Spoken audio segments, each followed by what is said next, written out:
Bismillah ar-Rahman ar-Rahim. Welcome to a brand new show, 14 Divine Guides. Alhamdulillah, we are blessed to start the show on the 14th of January 2014. This show, inshallah, will take a look, and a brief look I can say, because we cannot manage to do a lot with this show. Take a look at the history of the infallibles, the Ahlulbayt, starting with the Holy Prophet Muhammad, peace and salutations be upon him and his holy family. We have dedicated 3 episodes to each infallible, as much as we'd like to dedicate more, but inshallah we will try and take the key points. And the whole point of this program is not only to look at the history, but to take lessons in our daily lives. Inshallah, to take a look at the life of the Holy Prophet today with me, and inshallah for the next 3 weeks, is His Eminence Sheikh Bahmanpur. Sheikh Bahmanpur, a student and now a scholar from the seminary of Qom, is the Director of Research at the Islamic Center of England. Assalamu alaikum, Sheikhna.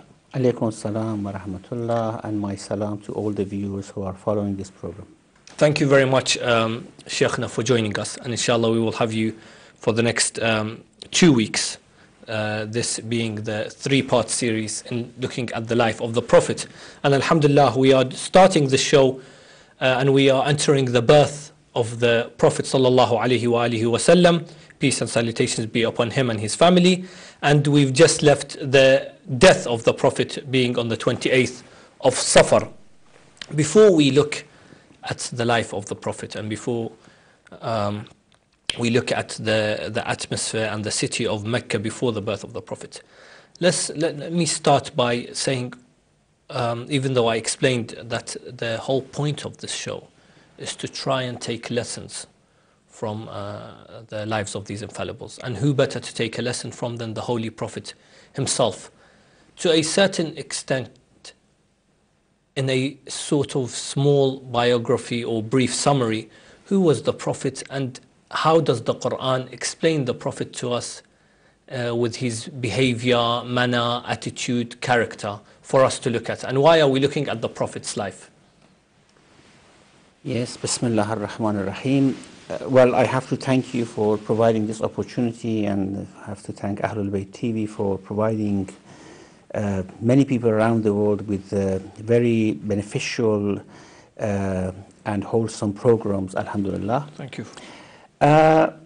Well, we as human beings always need people to look up to. No matter what level we reach, we need people to look up to. Unless, of course, those who are at the very helm, who are themselves guided by God.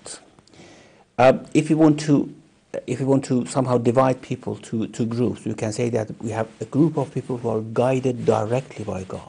And that, of course, needs lots of prerequisites and massive qualities in those people to be directly guided by God. Because that connection between God and human beings at this level would be very difficult for us human beings. So they are highly qualified people. And the rest are those who should be guided. Mm-hmm. So those who should be guided need people to look up to follow them and to be guided by them. And these people cannot be found everywhere and at every time. They are very rare. As Amirul Mu'mineen mentions in one of the khutbahs in Nahj al-Balagha, وَكَمْ ذَا وَأَيْنَ أُولَٰئِكَ. How many are they? Where are they?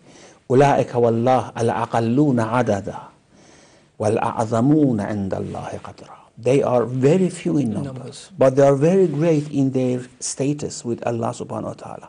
So, yes, of course, we look up to the Prophet, we seek guidance from him, as Allah has guided him. أَفَمَنْ يَهْدِي إِلَى الْحَقِّ أَحَقُّ أَنْ يُتَّبَعَ أَمَّنْ لَا يَهْدِي إِلَّا أَنْ يُهْدَى. The one who guides to haqq and truth is more deserved to be followed, or the one who cannot guide unless he is guided. We are the ones who are guided by them, and they are the ones who guide, and therefore it's very important for us to always celebrate these people, to look up to them, to investigate their lifestyle, their habits, the virtues that they practiced and they propagated, and that is why we are here now looking up to Jesus Christ, looking up to Moses, and on top of all, looking up to Prophet Muhammad, peace be on him. Thank you very much, Shaykhna. To each community, a prophet was sent, as you mentioned, Jesus and Moses. And the Arabs during the time of the Prophet were tested with Prophet Muhammad. Before we look at the birth of Prophet Muhammad and the miracle and the signs that we were seeing during the birth of the Prophet, if we can look at the social life and the cultural life in the city of Mecca, we see that in the city of Mecca we have the women who are not looked up to at all. The idols being worshipped was not only just something out of religion, but also brought money into the city of Mecca economically. And Allah, obviously in His wisdom, chose these people to send down Prophet Muhammad for a reason. So maybe we could look at the social life and the cultural life of the people of Mecca before looking at the Prophet's life. Yes, that is a very interesting issue actually, because Mecca, unlike other cities, was a city which was originally built and constructed based on a spirituality and a spiritual sort of attraction. And the attraction was that when Hajar, peace be on her, came there with Ismail and they found the water, Zamzam, and of course there was no water in the area. The close by tribes, when they found out that water has been found in this place, they came together. They came and actually sought or requested Hajar to stay there, to share that water, provided of course they provide shelter, protection and everything for her and for her son. And they had a sort of special respect for Hajar and Ismail. These were the people of Jurhum, who were later on, of course, were driven out from the area by Quraysh. However, the idea of Mecca being a holy city was there right from the beginning. Even the Quran, of course, mentions that the first house built for the worship, إن أول بيت وضع للناس, means وضع للناس للعبادة للذي ببكة مباركا اسم مبارك. When Abraham, peace be on him, was commanded to come to this place, he was ordered to leave Ismail and Hajar here to add to the sanctity of the place actually. And of course when later on he came and built Kaaba, everyone knew that this is a place of worshipping Allah subhanahu wa ta'ala. And the Arabs who were there, of course, you know, Ismail and Ibrahim, they were not Arabs, because then they were somehow related by marriage to Arabs. Ismail married Jurhum, then their descendants became Arabized, so to speak. That's why we call them Al-Arab al-Musta'ribah. And now, living in that city, in that atmosphere of this being house of God, and we are the custodians of house of God, always gave that sense of spirituality to these people. But the lesson we can take from there is that usually the right ideas and concepts about God are deviated very quickly, as we see with regards to people in Mecca. They were worshipping God, they were doing Hajj according to the Sunnah of Ibrahim alayhi salam. Then at a point of time, one of the kings there, or one of the emirs there, traveling to other areas, so that people were worshipping idols, and he actually asked them to give him an idol to bring and place it in Kaaba. That was, of course, Amr ibn Luhay,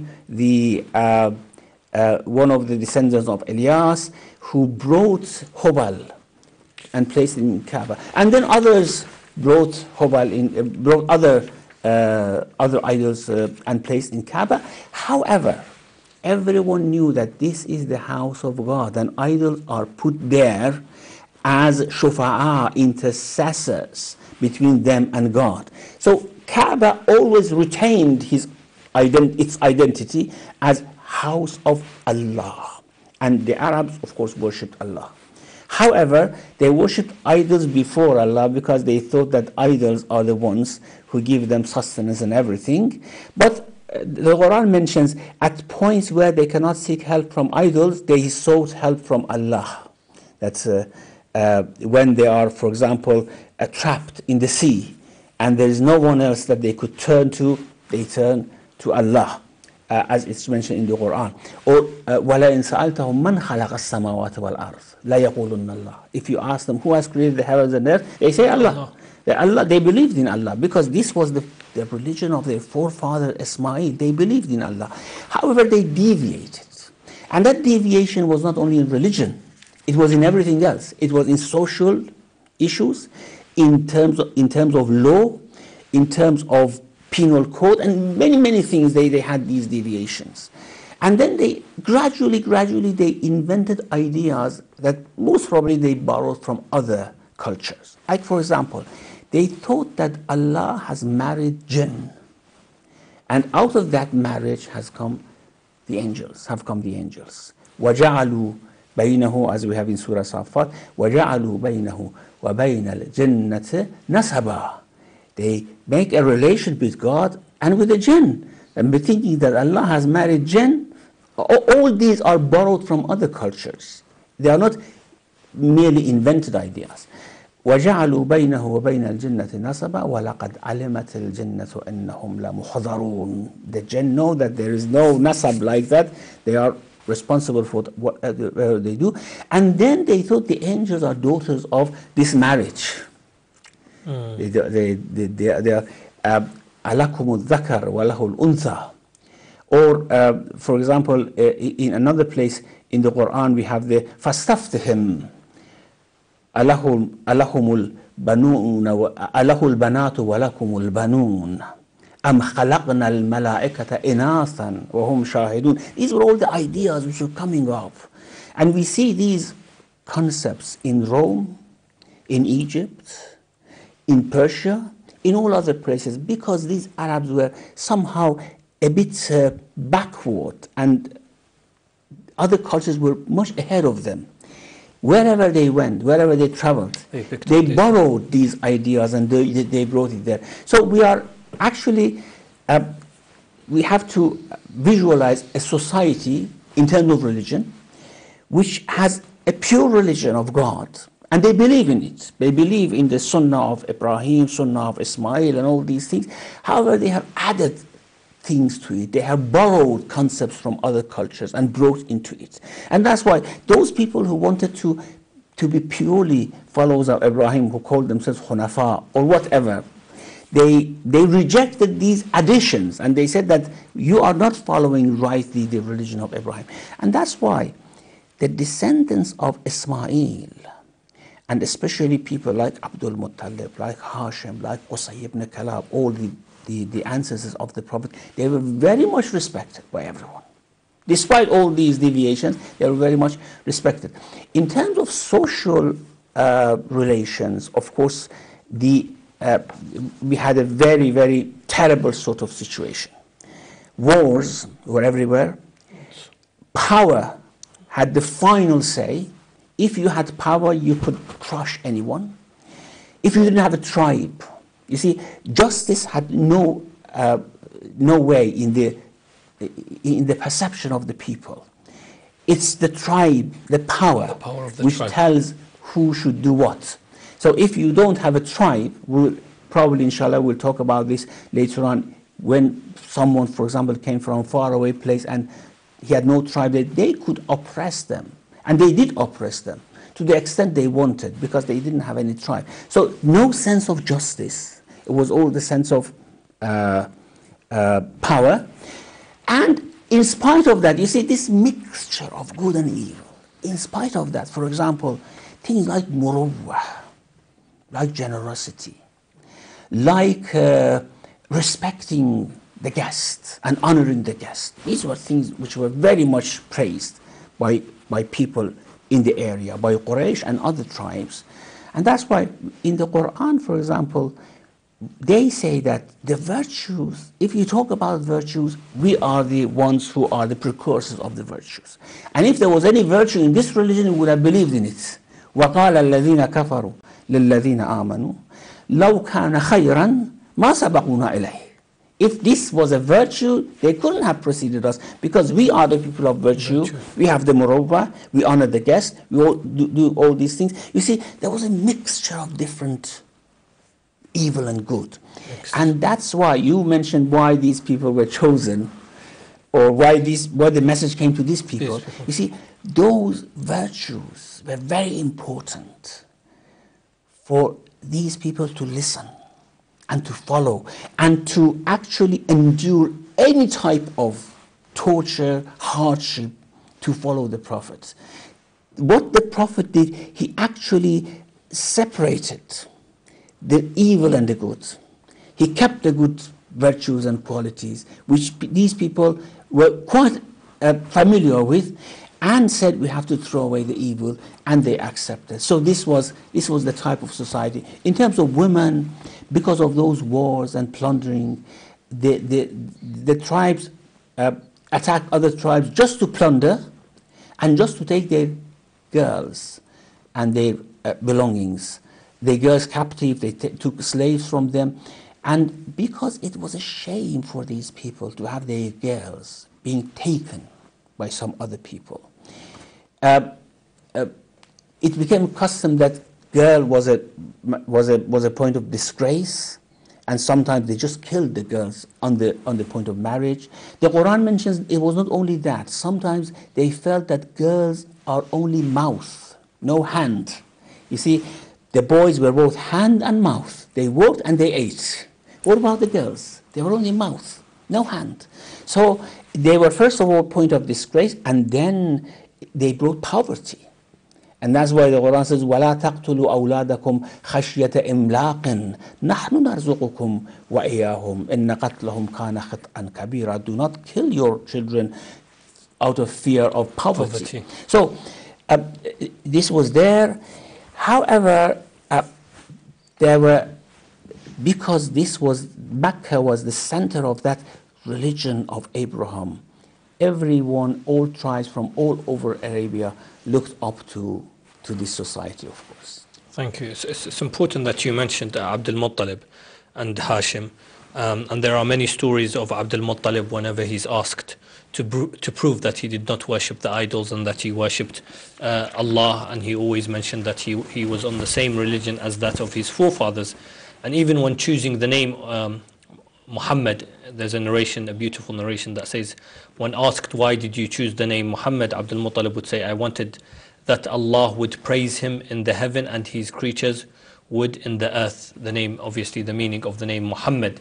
Let's go to the birth of Prophet Muhammad and his naming by Abdul Muttalib, and the fact that he was born as an orphan. Before he was even born, his father Abdullah died. And how was the incident of his son? How was the incident of his father Abdullah being not there, passed away?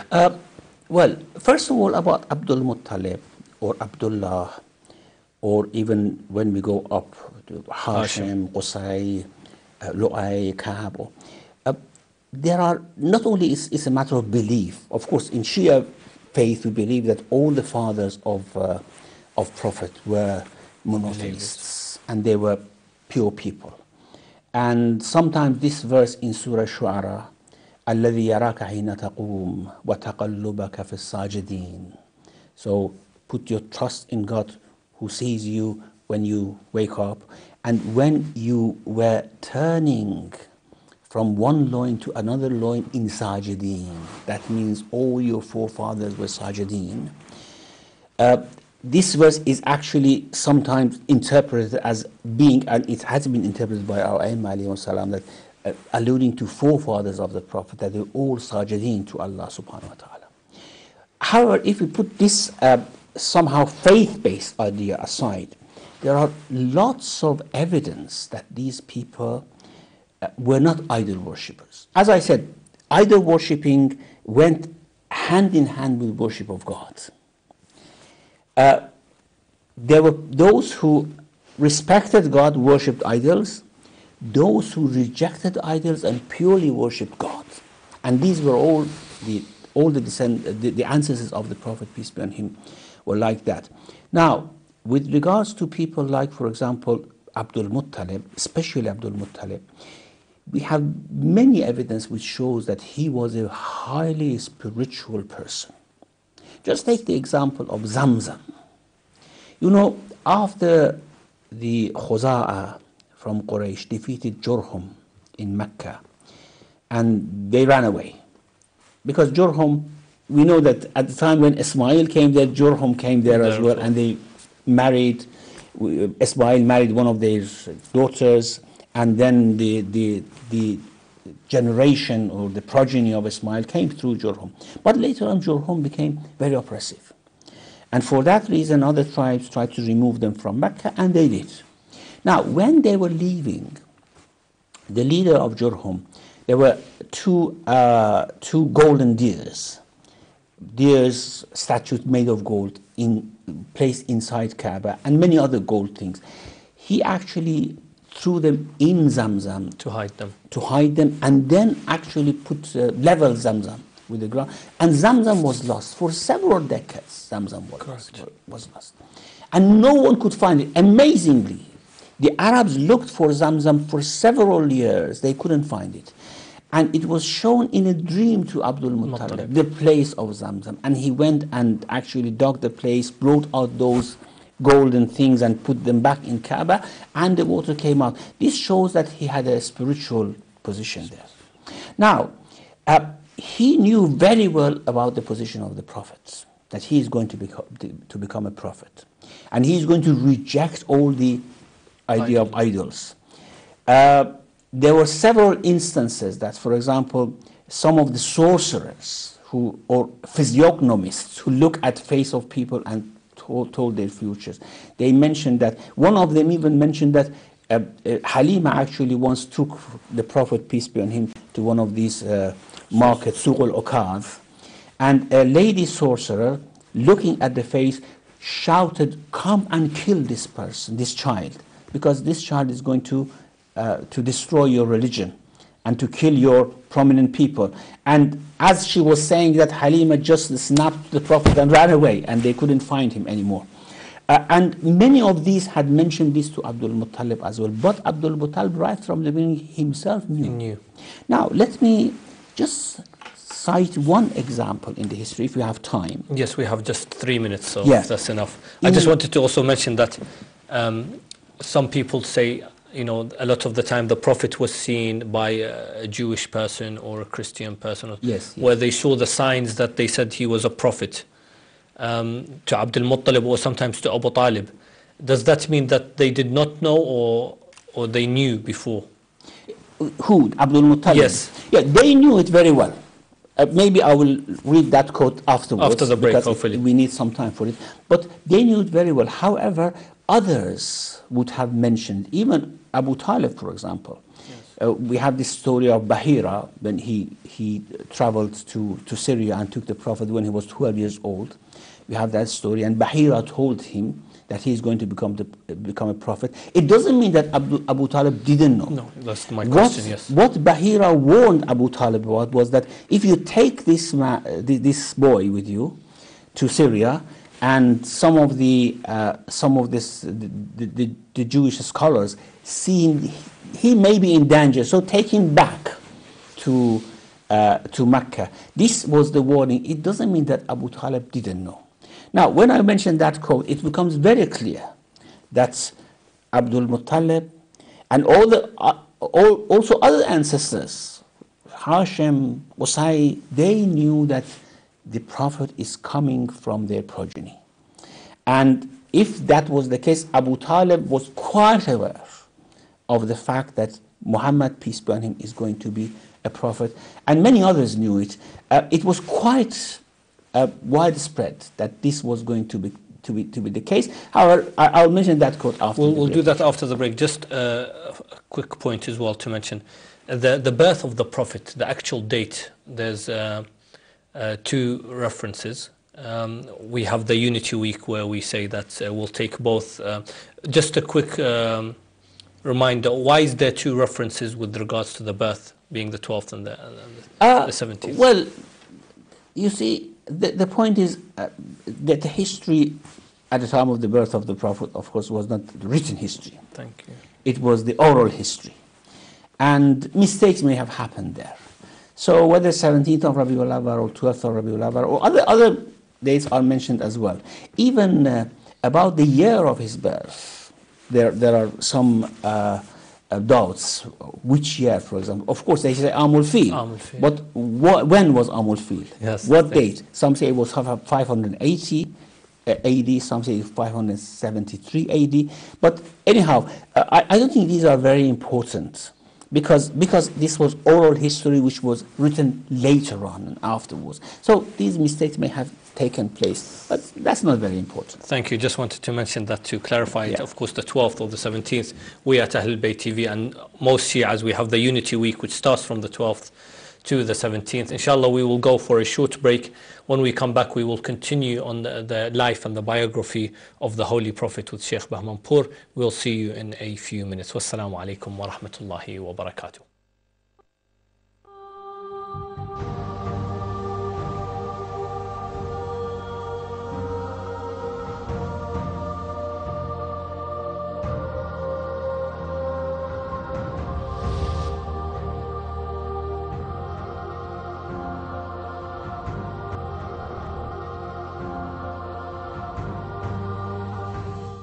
Assalamu alaikum. Welcome back to 14 Divine Guides.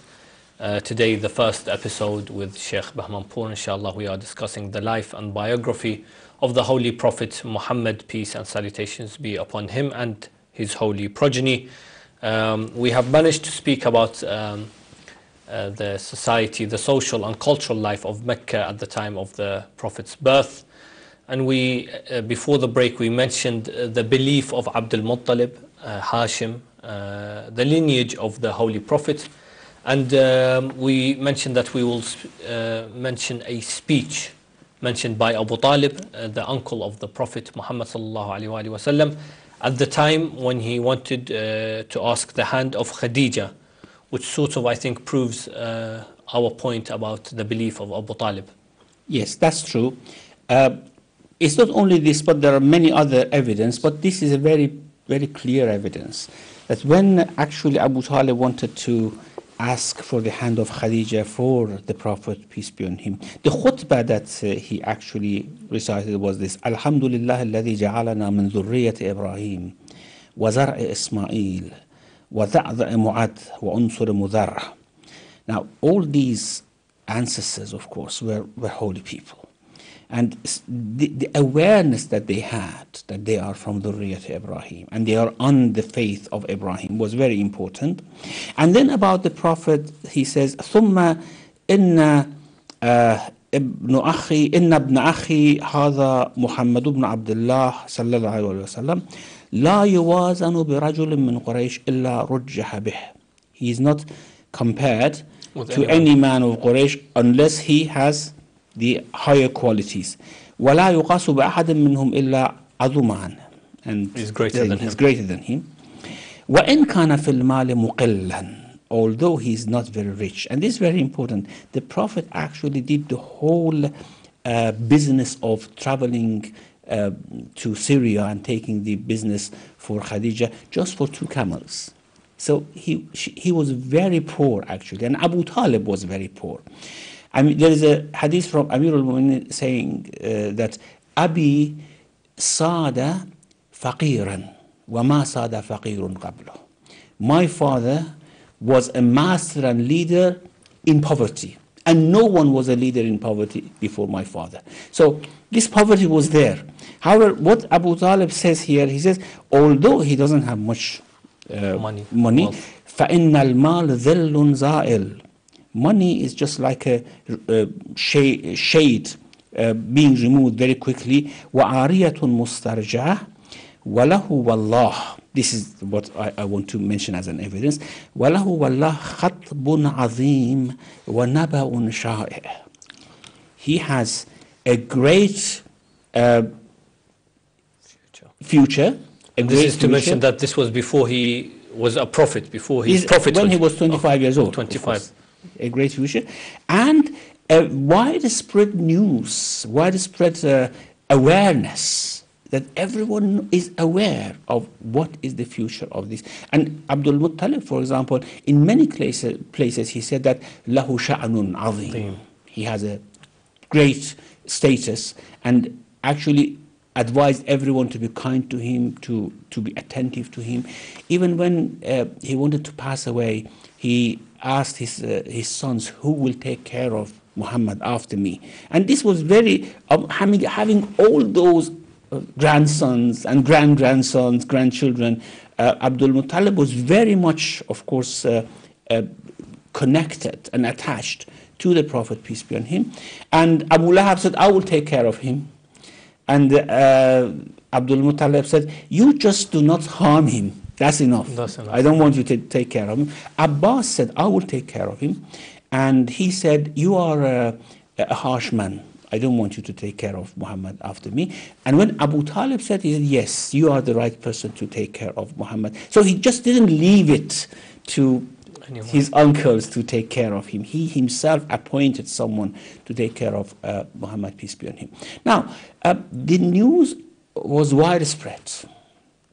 And the idea that prophets knew that he was going to become a prophet is not a misplaced idea. And this tells us that some of the stories said about the first revelation that Prophet was scared and thought that he was stricken by jinn or something like that cannot be true. Either we have to accept these traditions or that one. We have to reject one of them. And of course we can, because of the immense number of these traditions, we cannot reject this and just accept that one. And that, of course, that tradition has conflicting other traditions which oppose it as well. So we do not accept that Prophet was terrified, he didn't know what was happening. They went to Waraqat ibn Nawfal, the cousin of Khadija, and he told them that he is a prophet. This we cannot accept. However, knowing that position, the Prophet having that position of awareness, gave him extra weight among others. Let me just mention one other story about what happened several centuries before the birth of the Prophet. The people of Aus and Khazraj, they were migrants from Yemen.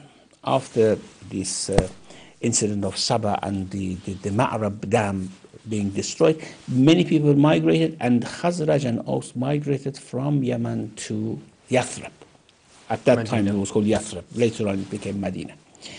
But they had lots of connections with kings of Yemen, and Tubba was the nickname of the king of Yemen, the Qawb Tubba mentioned in the Quran. Tubba, of course, they were not unjust kings. At one time they had, Aus and Khazraj troubled the king in Yemen, or probably they betrayed or something. He came with a huge army to destroy Aus and Khazraj and all Yathrib. And he seized Yathrib. This was about 5 centuries, no, a couple of centuries before the birth of Prophet Muhammad, peace be on him. Now, he seized Yathrib and he wanted to destroy it. 2 rabbis from the Jews went to him and they told him, do not destroy this city and just forgive Aus and Khazraj for what they have done, because we are here waiting for a prophet who will come and this will be his place of migration. And the king, the Tubba, for that reason ignored the revenge and just went back. As I said, he was not a bad king, of course. Qawm Tubba were bad, but the king himself was good. And that's why in the Quran it says Qawm Tubba, not Tubba himself, were of course these evil people. So the idea was there. Even, for example, Hassan ibn Sabit says, I was 8 years old in Medina when I saw a Jewish rabbi going on the castle and shouting, "O people, I have seen a star last night, which is the star rising at the birth of the Prophet for whom we are waiting. So again, the news is there. Many such incidents, the sorcerers, for example, or the monks who informed. We cannot reject, we may say that some of these stories are made up later, but we cannot say in totality all these are made up stories. And especially among the descendants of Abraham, those line of descendants who were directly fathers of the Prophet, peace be on him, they could not have been unaware of the Prophet who was going to be born in that area. Speaking of his birth, we hear of some miracles at the time of his birth, this year of Fil, this Am of Fil. What are these narrations of at the time of his birth? Well, there are certain reports, like for example, the palace of Kasra, which was something as strong as cement and concrete. The wall was broken and 14 of its parapets fell down. Also, the firehouse in Persia, which had many attendees and curators, and the fire never was put off. It was always fueled. For thousands of years. It was put out at the birth of the Prophet. But there is one thing which is mentioned in the Quran, and that is the end of sorcery and kahana, the relationship of man with jinn to get the news. Now this is mentioned in Surah Jinn, that the jinn were amazed of what was happening. They didn't know what was happening actually, and they say, وَإِنَّا كُنَّا نَقْعُدُ مِنْهَا مَقَاعِدَ لِلسَّمْعِ. We used to go to certain places in the heavens, and heavens, of course, by heavens we don't mean this universe. The heavens are different dimensions. We used to sit in certain places in those other dimensions. نَقْعُدُ مِنْهَا مَقَاعِدَ لِلسَّمْعِ فَمَنْ يَسْتَمِعِ الْآنِ يَجِدْ لَهُ شِهَابًا رَصَدًا. Now from this day, we suddenly found out that when we want to go there, we are hit by something. Of course, that something is not a sort of physical thing, probably. وَأَنَّا لَا نَدْرِي أَشَرٌ أُرِيدَ بِمَنْ فِي الْأَرْضِ أَمْ أَرَادَ بِهِمْ رَبُّهُمْ رَشَدًا. We don't know whether this is a sign that the earth is going to be destroyed or the guidance has come. أَرَادَ بِهِمْ رَبُّهُمْ رَشَدًا. Apparently, the jinn also knew that there is a sign and the guidance is going to come. And they said, we don't know whether this is the sign of that guidance which is going to come. And it was, of course, it was the sign of that guidance, which was the Prophet Muhammad, peace be on him. So many of such signs are mentioned. Of course, we mentioned in the first part that the Prophet was born without a father. His father had passed away before his birth. The first person to give to suckle the Prophet was his mother Amina, and then there's a famous name we always hear.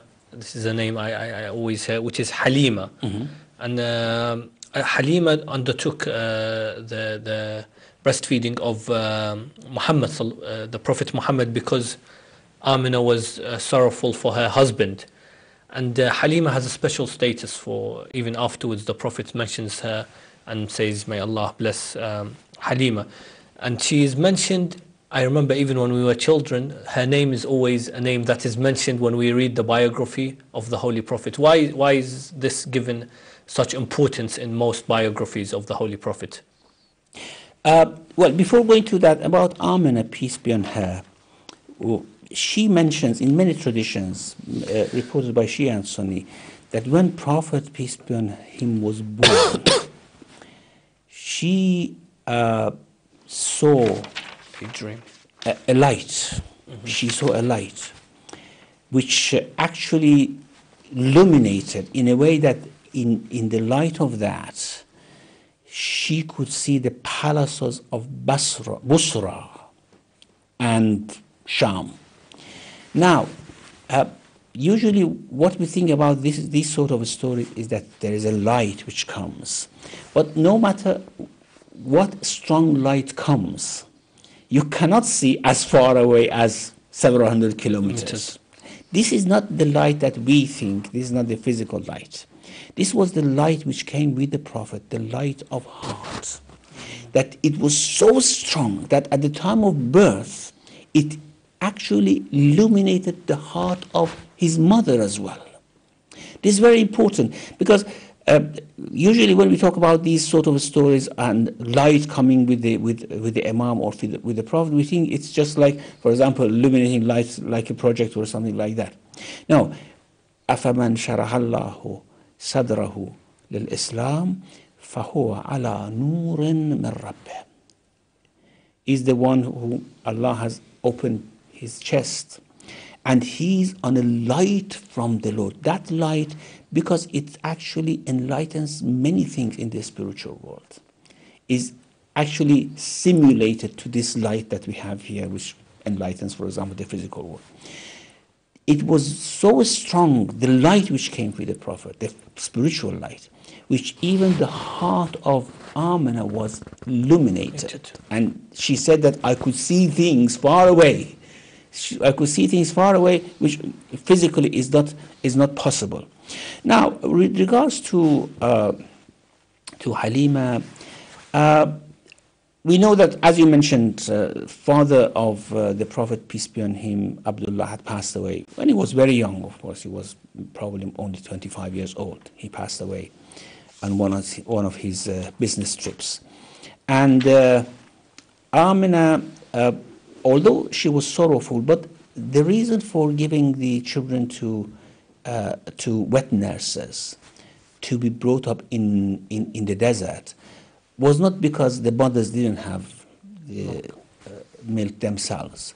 Maybe in the case of Amina, this was true because initially, of course, she milked the Prophet, but then Thuwayba, who was a sort of dependent of Abu Lahab, Maid of Abu Lahab. Yeah, milked him for some while, for a few days, and then of course Halima came. Now, it was a custom, several times a year, these ladies who were from strong families in deserts, they used to come, and the people, the inhabitants of the city, they gave their newborn babies to them. Of course, they relied on them, trusted them very much. They knew every woman coming. Of course, these women came with their husbands. Every woman coming, they knew them, they trusted them, and they gave the babies to them to take to the desert, to milk them, to become strong and well nourished, and then they came back to the city. This was a custom. And it's very interesting that usually these ladies who came from the desert, they were not, of course, well off, and they looked for wealthy people to take the children from the wealthy, well-to-do families in the city. And Halima says, I was going with my husband, although I didn't have milk even for my own child, my own son. I didn't have milk for him because we were very poor, and even our camel didn't have any milk. We went to the city and we looked for children, babies of well-to-do people. They didn't give it to us. All other ladies had the well-to-do children. And Muhammad, peace be on him, was offered a couple of times to us. We did not accept him because he was an orphan. And Abu Talib was not rich, as we mentioned before. Abu Talib was not rich, he was a poor man. So we didn't accept, and the ladies didn't accept, we didn't accept. When, after a couple of days, we were going back, I told to my husband, it's very disgracing that we are going back with no child, and everyone else have a child to breastfeed. We don't have a child to take back. Let's go and take that orphan boy as well. We take him. Who knows? I mean, who we are taking? So they went and took the Prophet, peace be on him, and as soon as they took the Prophet, the milk became abundant in her breast, and the camel had milk, and they realized immediately that this is a very blessed child. And for that reason, actually, Halima After 2 years, they usually brought back the children, and that was the time of breastfeeding. But it's amazing that the Prophet stayed with Halima for 5 years. That's because she didn't want to give him back. She didn't want to give him back, and she came and asked permission from Amina to keep him in the desert. However, he wanted to keep him actually forever. But the incident of that Insharahu Sadr, cutting the chest open, which happened, and we have stories in many traditions, actually frightened her. And also some of the sorcerers frightened her, that she was worried about his life, so she brought him back and gave him to Amina. At the age of 6, the Prophet becomes an orphan from both father and mother by losing his mother. In the Quran, a lot of emphasis is obviously given to orphans as well. We see Abdul Muttalib took the care of Prophet Muhammad. Why was it Abdul Muttalib's responsibility after Amina? And how did this affect, a young six-year-old child to lose his father and mother? Well, of course, because Prophet was a very sensitive person, had a very sensitive personality as well. And we know this from many incidents that, for example, on the event of remembering someone, he used to cry. Remembering Khadija, he used to cry. Remembering his mother. On the way when they were going to Khaybar, if I'm not mistaken, the companions of the Prophet saw him when they passed by Abwa, where his mother was buried, saw him crying so loud, crying a lot, so much for his mother. So he was a very sensitive man and had a very sensitive personality.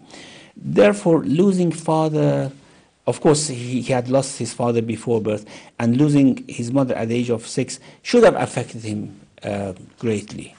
And especially because this happened while he was away from Mecca. His mother had taken him to Yathrib, later on Medina, because his maternal uncles were there. We know that Hashim had married Salma in Medina, and from whom Abdul Muttalib was born. So the tribe there regarded themselves as the maternal uncles of the Prophet. So on the way back, Amina passed away. And the Prophet was taken back by Ayman to Medina, and then later on sent back to Mecca. This should have affected the Prophet a lot. However, Abdul Muttalib, of course, take very good care of him. Abdul Muttalib, because he was the Jadd, the grandfather, and of course one of the most respected people in Quraysh. No one probably in Quraysh reached that status and of respect and deference of everyone else to him than Abdul Muttalib. So he took very good care of him. And the demise of Abdul Muttalib at the age of 8 of the Prophet was another blow, of course. And he was, of course, handed to Abu Talib to be under his care. We've got just a few minutes before we go for our second break. Let's just mention why Abu Talib took him and the care that was given by Abu Talib, because he was with Abu Talib for quite a long time. And it was during Abu Talib's care that the Prophet also, or not during his care, during his life, the Prophet got prophethood and he got his first message, and it was Abu Talib that looked after him against Quraysh. And we have narrations about Abu Talib not accepting Islam. Tell us a bit about the character of Abu Talib, and we started this part of the show with the speech of Abu Talib. How did Abu Talib look after the Holy Prophet? Well, it's amazing. I mean, looking at the life of Abu Talib, the way he was dedicated, the way he and his wife, Fatima bint Asad, actually preferred the Prophet over their own children. Is amazing. And then thinking that Abu Talib did not believe in Islam is something which no sound mind can accept. Abu Talib mentions that what I commend about Muhammad, peace be on him, at childhood was that whenever he wanted to start eating, he said Bismillah. And whenever he finished eating, he said Alhamdulillah kathiran, while he was a child. And he never worshipped idols. And Abu Talib, knowing all these, offering his unconditional support for him before and after the appointment of him as a prophet, is something that one cannot accept. Abu Talib did not actually believe in him. If you ask about the Shia faith, of course we believe that Abu Talib was one of the awsiya of Isa alayhi salam. We think that he was a great man, a great spiritual man, and that is why actually the Prophet was put under his care, not under Abu Lahab's care or under any other person's care, because he was a great spiritual person. I think such reports are in line with certain other absolutely and totally absurd reports, which says that, for example, the parents of the prophets are in hellfire because, of course, they were born before Islam. How can we say that those born before Islam and died before Islam are going to go to hell because they were not Muslims? There was no message before that. Now, we have many reports, for example, which we firmly believe that they are forged reports. That, for example, the cause of revelation of this verse, that's ما كان للمؤمنين للنبي والمؤمنين أن يستغفروا للمشركين ولو كانوا آباءهم. Maybe I'm mistaken the exact wording of the verse. Yeah. And then وما كان استغفار إبراهيم لأبيه إلا عن موعدة وعدها إياه, that mu'minun should not seek istighfar, ask istighfar for the mushrikeen. They say that this is because Prophet was seeking istighfar for his parents. His mother, yes. And then they say that after he knew that they are in fire, he desisted and did not ask istighfar for them. How can we say this? It's absolutely absurd to think that people who were born before the Prophet, they should have been Muslim, otherwise they go to hell. Yeah, of course, that I think you mentioned Surah 9, Ayah 113. We'll have to go for a short break. And inshallah, when we come back, we will look at the Prophet's life during the time of Abu Talib, as he was known as Sadiq al-Amin. And inshallah, we will look at this in a few minutes. Thank you. Wassalamu alaikum wa rahmatullahi wa barakatuh.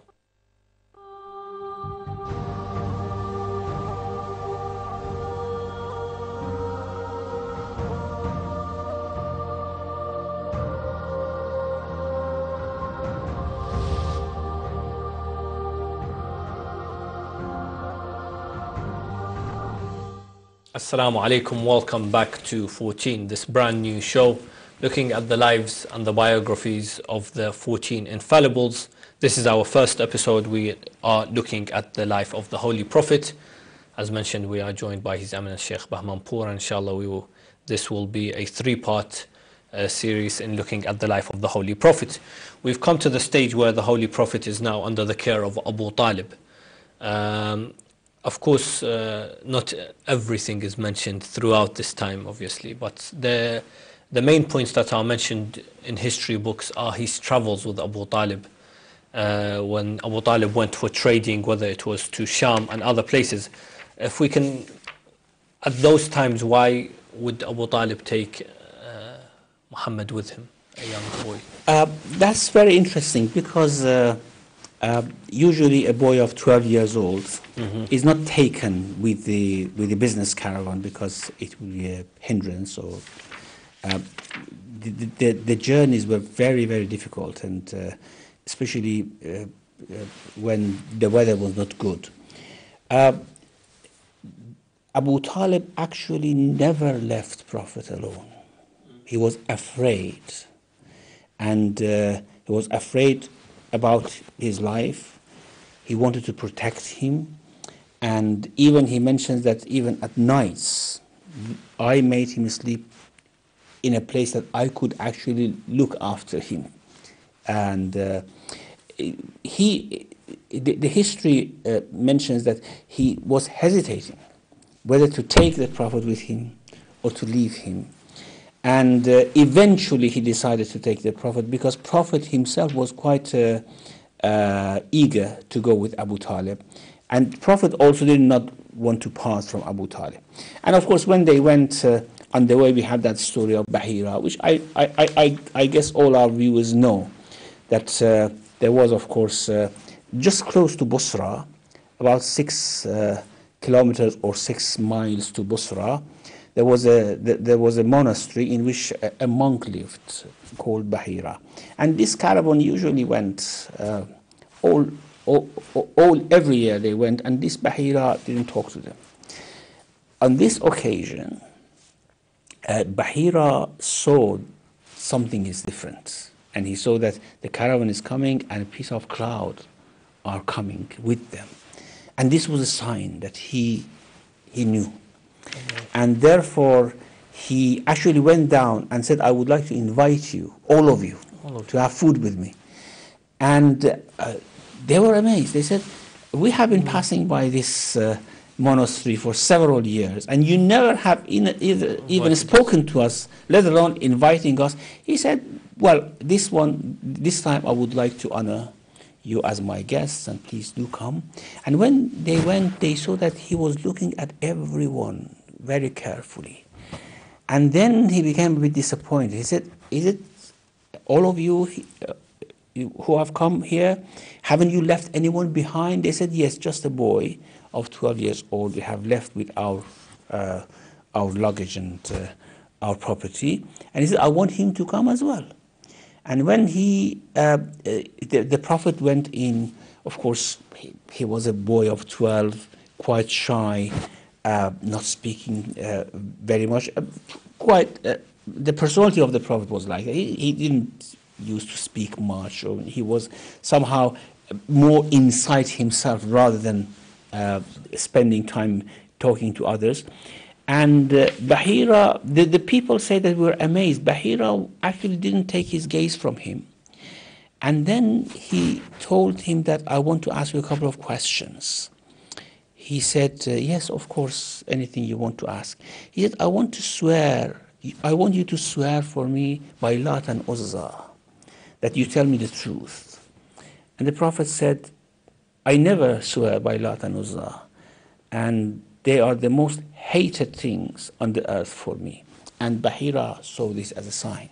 This is a sign.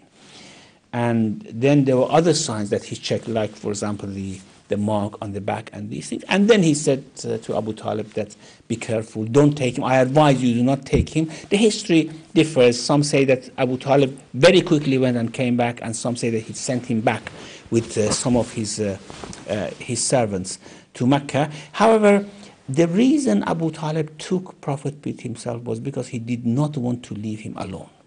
And Bahira actually terrified him, and he thought that instead of doing a good thing, he was doing a bad thing, taking the Prophet with himself. Now, Prophet, as he was growing, everyone saw those high qualities in him. And gradually, he became respected at a very young age by everyone. Even before 20, he was called Muhammad, the Trusted, Al-Amin. There is a verse in Surah Mu'minun, which is actually alluding to the facts that everyone in Mecca respected the Prophet. And then suddenly, after he declared the message, everyone went against him, and they actually told that he was a liar, or he was mad, or he was a magician. You see, it didn't make sense. They were not consistent. Just before that, everyone was thinking that Prophet was of the highest qualities. Now, the verse in Surah Mu'minun is that أَمْ لَمْ يَعْرِفُوا رَسُولَهُمْ وَهُمْ لَهُ مُنْكَرُونَ. Do they not know their messenger, and that's why they are rejecting him? Do they not know that he is Muhammad al-Amin? Do they not know that everyone trusted him before? Do they not know that everyone took arbitration to him before? Now that he is bringing just a message of Tawheed and unity of God, everyone is rejecting him. And this verse is very telling. أَمْ لَمْ يَعْرِفُوا رَسُولَهُمْ وَهُمْ لَهُ مُنْكَرُونَ أَمْ يَقُولُونَ بِهِ جَنَّةً. This is very amazing. Up to the age of 40, he was the wisest man among you in Mecca. Now suddenly you say that he's mad. This is of course, inconsistency. This is just rejection of haqq. And this is what it says, أَمْ يَقُولُونَ بِهِ جِنَّةٌ بَلْ جَاءَهُمْ بِالْحَقِّ وَلَكِنَّ أَكْثَرَهُمْ لِلْحَقِّ كَارِهُونَ. The reason they are rejecting him is not because they don't know him, it's not because they think he's bad, it's because أَكْثَرُهُمْ لِلْحَقِّ كَارِهُونَ. They don't like haqq. They don't like to believe in haqq. They don't like to believe in the day of justice. And mind you, the mushrikun had developed the idea of sort of materialistic life as opposed to a life which continues in the next world. They did not believe in akhirah.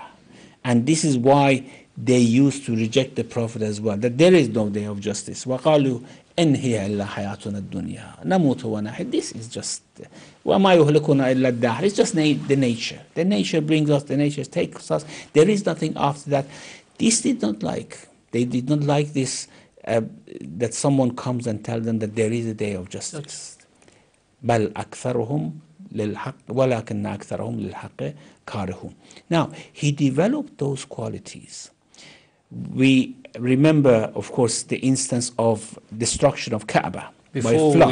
Before we go to that, Yeah. I believe we have a phone call, so we'll take this so we can maybe try and answer if there's a question. I believe we have a phone call. Assalamu alaikum. Hi, walaikum assalam. Thank you for calling in. Do you have a question or comment for us? Yes, that's okay. Assalamu alaikum, Sheikh Rampur. This is Nadia. Alaikum salam. Yes. How are you? Good? Alhamdulillah. I was listening to your the first part where you mentioned the cutting of the chest when Prophet Muhammad was about 5 or 6 years old, Yes. and which scared Halima. Yes. Is that true? So I just wanted to know what that is about. Okay. Is that your only question, sister? At the moment, that's the only question. Thank yes. you very much for your call. Inshallah, we'll try and address that. Okay. Thank you. Great. Sheikh, I think we should address it briefly if we can, because if you do not mind, because you touched upon it, the cutting of the chest with regards to the sister's question. This story is mentioned under the verse Alam nashrah laka sadrak. Did we not expand your chest? There are different reports about it, or reports said in different wordings. One of the wording is that the Prophet himself said that he saw 2 men in white dress, who were angels, of course. They came and they made him lie, they cut his chest open, and they brought out his heart, and they washed it, and then they put it back, and just healed the chest. And the Prophet actually mentioned this to Halima. In some other reports that we have, other children mentioned it, but I don't think that is true. Why I don't think that's true? Because according to Allama Tabatabai, this was a vision by the Prophet at a very young age, that because God actually expanded his chest to somehow take in more than what is possible for an ordinary human being to take from the spiritual world.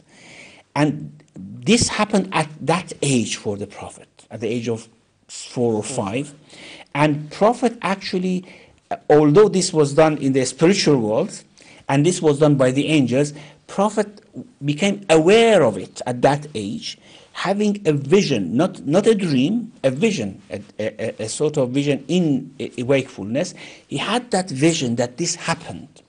And in fact, although the whole thing was a spiritual, nothing to do with the physical chest opening, physical heart brought out, the Prophet saw this so that he realized that something was going on there about him, which was very different from others. Now, mentioning this to Halima, of course, tells us several things. First of all, Prophet was such a truthful person and such dependent on Halima that he actually told everything to him. And he went and said that I saw this happened to me. And Halima thought that this was something very strange. Either jinn are coming and doing something or something like that. That's why she was afraid. And she took the Prophet back. Some reports which insinuate that this was a physical thing should not be taken literally, I think. And it is not possible because purification of the heart or expansion of the chest, as the Quran mentions, is not something physical. It may actually be visualized in a vision as a physical thing to tell us that this has happened, and this is what actually the Prophet experienced. Thank you very much, Sheikh, for explaining that. Coming back to the early life of the Prophet during his youthful years, as mentioned, he was known as As-Sadiq Al-Amin, the trusted or the truthful one. We have an incident of the placing of the black rock. Yes, which is mentioned a lot. What was that incident? Well, actually, the Kaaba was destroyed by a flood, and it didn't have roof. The Kaaba at that time didn't have roof, and it was quite short. The wall was just like the height of an ordinary human being. And the people of Mecca, for years, they wanted to actually put roof on Kaaba, but they postponed it until the Kaaba some part of Kaaba was destroyed by the flood. And they wanted to actually repair it, so they had to somehow demolish the old wall and build the new walls. There's a very long, detailed story about it, how they went about it. They were quite afraid to actually demolish the other parts of Kaaba. But anyhow, after they built Kaaba and they put roof on it, they actually quarreled against each other who should place Hajar al-Aswad in its original place.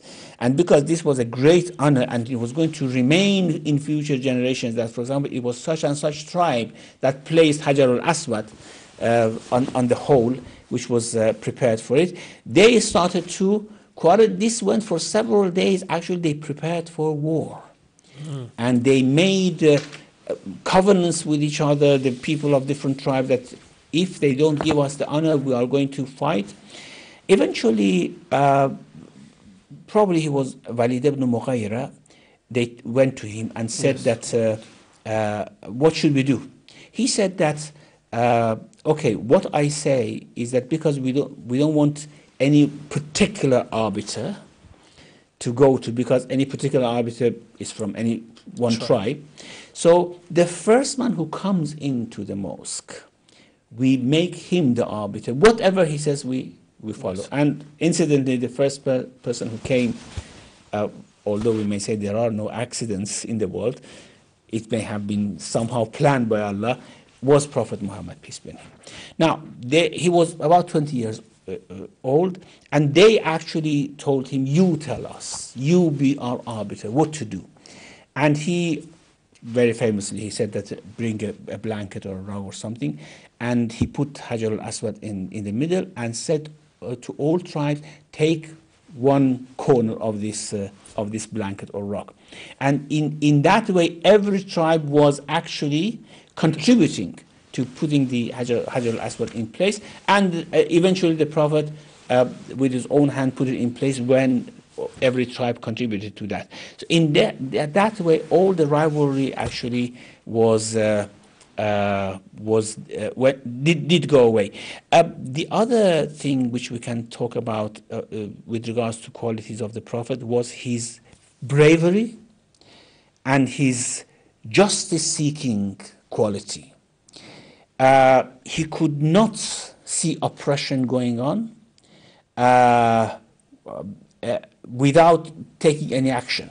And this is very, very important, because we usually think that Prophet, after becoming a Prophet, has found all those qualities. No, of course, it was because of all these qualities that he was chosen as a Prophet. Now, a man from a faraway tribe came to Medina for business, and he sold something to As ibn Wa'il, or someone else, the reports, or Umayyah ibn Khalaf, or As ibn Wa'il. And because he didn't have any tribe there, after delivering everything to him, he wanted to take the price. He said, I don't give it to you. And he went to any prominent personality in Quraysh. They said, that's not our business. And they didn't have that police force or court. It was tribe, you see.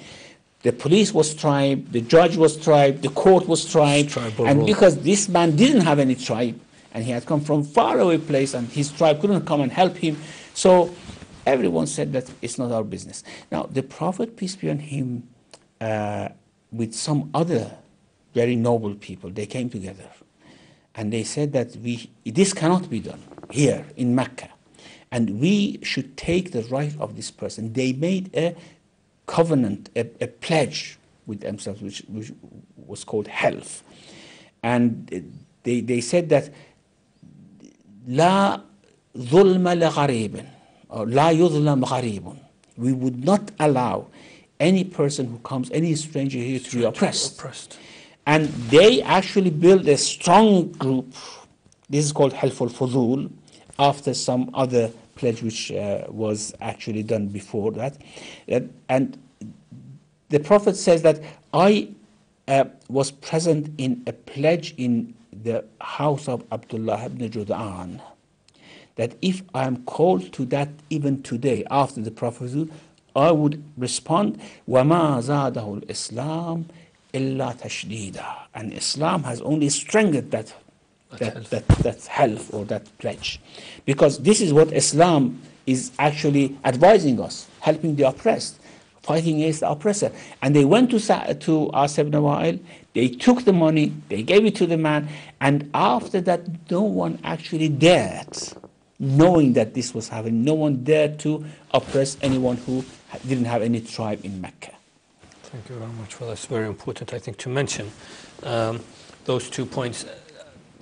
Coming to the last few minutes, inshallah, we can finish off with this important point of Khadija and the fact that she was very wealthy and she was a merchant in the city of Mecca, and she employed people to trade with her wealth.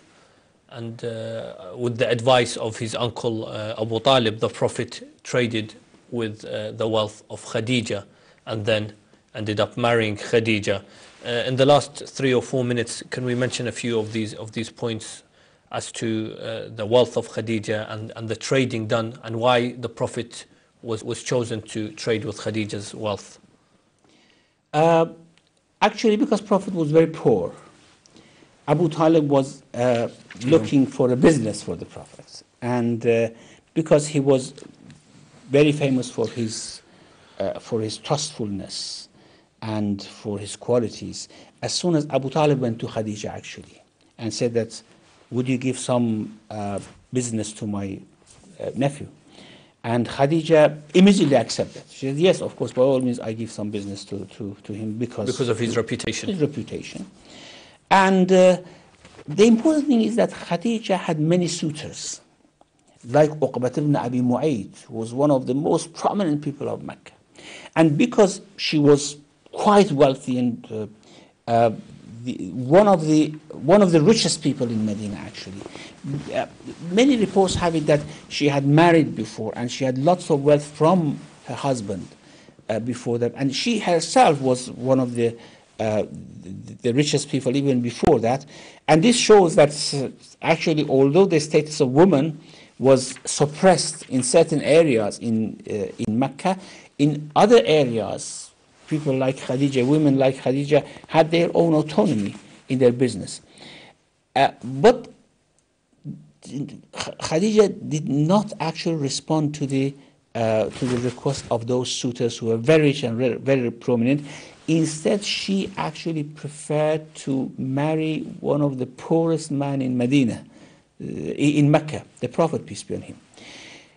It was because Khadija was one of those women who had perfected in her qualities, as the Prophet, peace be on him, has mentioned, and we have this in several reports. It's very famous that one of the 4 women who were perfected completely in this world, one was Khadija, one was Asiya, Fatima, peace be on her, and Maryam, peace be upon them all. So Khadija was one of those Siddiqats. She was a Siddiqa. She could detect actually what was in the Prophet. And that's why the Prophet did not suit Khadija. Khadija actually asked for to marry with the Prophet. she sent someone to the Prophet and actually asked for his hand rather than Prophet sending and asking for her hand. And this was quite unusual, but because Khadija knew that Prophet is never going to be so impolite to come and ask for Khadija's marriage, she actually sent for his marriage. And then, of course, the families were involved. Abu Talib and uncles of Khadija were involved. And everyone was happy, actually, about this marriage because the two matched each other very well. The two were very spiritual. When I say they matched each other very well, it seems a bit strange because Khadija was one of the wealthiest women in Mecca, and Muhammad, peace be on him, was one of the poorest. They didn't match in that sense, but in sense of personality, in sense of character, in sense of qualities. Even Khadija, before marriage, was actually nicknamed as Sa'alik or Aitam, the mother of the orphans, the mother of the poor, because she actually spent money on these downtrodden people. And for that, of course, they were quite matched to each other. And in that khutbah of Abu Talib that we mentioned, he said that property and money is just like a fleeting shadow. What is important is the qualities. And then he said that Muhammad has رغبة في الخديجة وخديجة had رغبة له. They like each other, they love each other, and that's why it's very important that we make this marriage to happen. And of course, it happened very, very nicely, very happily. Khadija learned lots of these things from the Prophet, peace be on him. Prophet found peace after marrying with Khadija, and we know that even after the migration, after Prophet married otherwise, he always remembered Khadija, and he never allowed anyone to talk about Khadija in a bad sense. Thank you very much, Sheikh. We'll have to continue, inshallah, next week. I thank Sheikh Bahmanpour, and inshallah we will see you next week where we will continue the biography and the life of the Holy Prophet Muhammad. Thank you for watching, and thank you, Sheikh Bahmanpour. Wassalamu alaikum wa rahmatullahi wa barakatuh.